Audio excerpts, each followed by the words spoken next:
My name is Sabrina and I was diagnosed with scoliosis in 2012.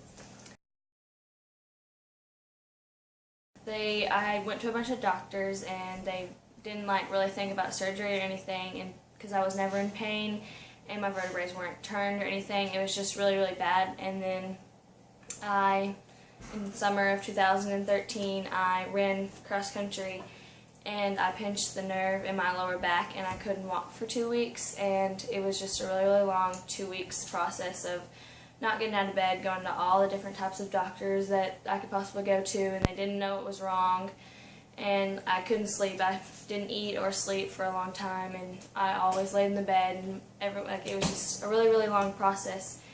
And then I finally got better, and so we just moved on with it all, and so because doctors didn't really have answers for it.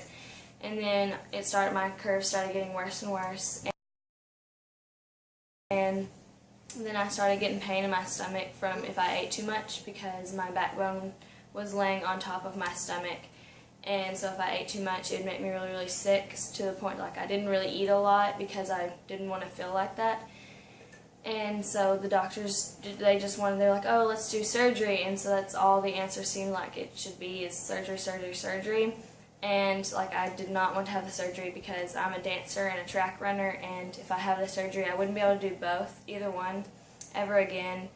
And so that was not really an option for me. And then I got into pain all the time. I didn't sleep good, and so the pain just kept on growing and growing and growing and we didn't really know what to do. I went back to a doctor and I started having a lot of other issues. I detached the muscles to my shins because one leg was longer than the other, tore a ligament in my knee from my legs being so uneven that it was throwing everything off.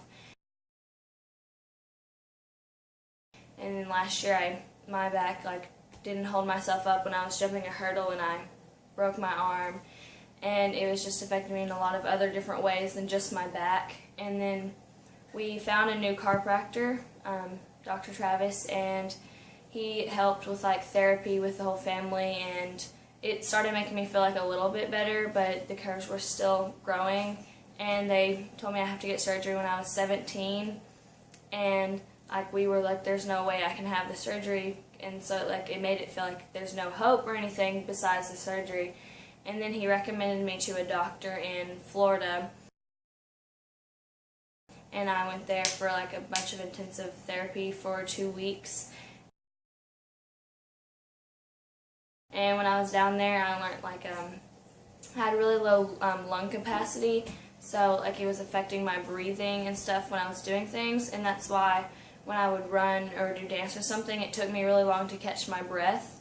And if I never they never caught this, I could have passed out or had serious issues from it. It could touch my lung and puncture a lung if my curves grew any farther. So it was really, really good that we caught that before it grew to that. So these people in Florida, they helped. I have normal lung capacity, and my curves, I had 3 curves, and they've all decreased and almost below surgery, except one curve, and it's almost below surgery. And they helped in a lot of ways. I feel healthier now. I don't have problems with my stomach or my breathing rarely, and they send me home with a therapy chair.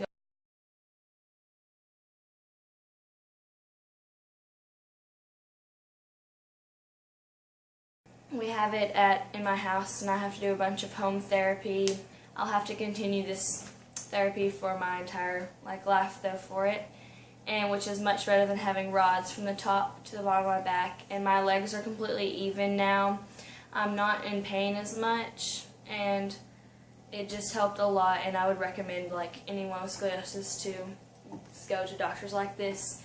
And it just makes me feel a lot better, and you can really, really tell a difference in my breathing and how I feel on a regular day-to-day basis.